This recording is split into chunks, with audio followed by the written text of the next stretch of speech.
Hello बच्चों, let's see this question and here this question say social division affect politics. Examine the statement.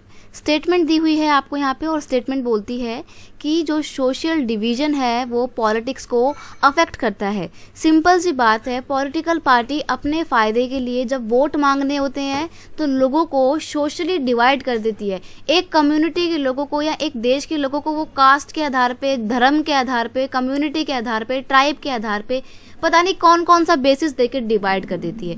तो इसकी वजह से क्या होता है, हमारी पॉलिटिक्स तो ये अफेक्ट होती है, लॉन्ग टर्म में हमारे जो देश का हित है वो अफेक्ट होता है, कंट्री की जो एकता है, यूनिटी है, वो डिसइंटीग्रेट होती है। तो ये चीज़ें खतरनाक हैं। यही आपको यहाँ पर एक्सप्लेन करना है कि कैसे ये सोशल डाइवर्सिटी अफेक्ट करती है हमारी पॉलिटिक्स को, या सोशल डिवीजन कैसे अफेक्ट करता है हमारी राजनीति को।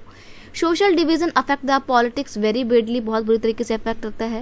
As democracy involve competition among the various political parties. अब डेमोक्रेसी में क्या होता है, मल्टी पार्टी सिस्टम की अगर हम बात करें तो यहाँ पे तो बहुत सारी पॉलिटिकल पार्टी होती है और सभी पॉलिटिकल पार्टी साम दाम दंड भेद नीति का अपना कर उनका बस एक ही सोल पर्पस होता है कि हमारे को क्या करना है, जीतना है, और इसके लिए वो कुछ भी हदें पार कर देती हैं।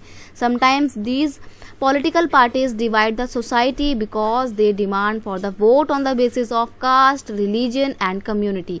कई बार ये पॉलिटिकल पार्टी इतना ज़्यादा नीचे गिर जाती हैं कि धर्म के आधार पे, जाति के आधार पे, कम्युनिटी के आधार पे अपना वोट साधने की कोशिश करती हैं, लोगों से वोट मांगती हैं, और this can lead to the conflict, violence और even disintegration of the country. और समटाइम्स ऐसी जो सिचुएशन होती हैं इतनी एक्सट्रीम हो जाती हैं कि लड़ाई झगड़े हो जाते हैं, कम्युनल वायलेंस हो जाती हैं, क्योंकि धर्म के आधार पर आप लोगों को डिवाइड कर देते हैं। तो ये चीज़ें देश के लिए खतरा है, इसीलिए बोला गया है कि सोशल डिवीजन पॉलिटिक्स को अफेक्ट करता है।